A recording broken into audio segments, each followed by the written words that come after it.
প্ৰেম কৰাৰ মোদামৰিলে পুৰুষসকলে সুন্দৰী যুৱতী দেখিলেই প্ৰেম কৰাৰ হাবিয়াস কৰিব নোৱাৰিব। পুৰুষসকলৰ বাবে অতি বেয়া খবৰ। সুন্দৰী দেখা পালে আপুনি ৰ'ব নোৱাৰা হয় নেকি? তেতিয়াহ'লে আপোনাৰ বাবে আছে বেয়া খবৰ। এতিয়া আৰু সুন্দৰী দেখিলে প্ৰেম কৰাৰ হাবিয়াস কৰিব নোৱাৰিব। ষ্টাইলিছ মহিলাক দেখিলে দূৰৰ পৰাই চাই সন্তুষ্টি লভাৰ বাহিৰে আৰু বেলেগ উপায় নাথাকিব পুৰুষসকলৰ। কি উদ্দেশ্যে এইদৰে ক'লে মৰিয়নিৰ বিজেপিৰ বিধায়ক ৰূপজ্যোতি কুৰ্মীয়ে।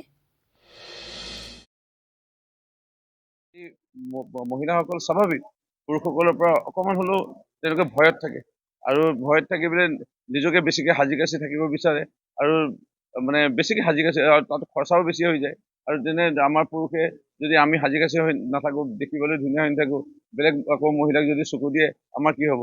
কিন্তু সেইটো বন্ধ কৰি দিলে, মানে খেল খতম কৰি দিলে হেমন্ত বিশ্ব শৰ্মা ডাঙৰীয়াই। সেইকাৰণে পুৰুষসকলৰ মুদা মৰিলে বুলি ক'ব পাৰি বা খেল খতম আৰু এতিয়া বেলেগ আৰু মহিলাক চাব নোৱাৰে। চাব পাৰিব এনেই আৰু লাগি চাব পাৰিব, কিন্তু আৰু বিয়াটো পাতিব নোৱাৰিব। যিকোনো খবৰ আৰু বিজ্ঞাপনৰ বাবে যোগাযোগ কৰক 7896121996।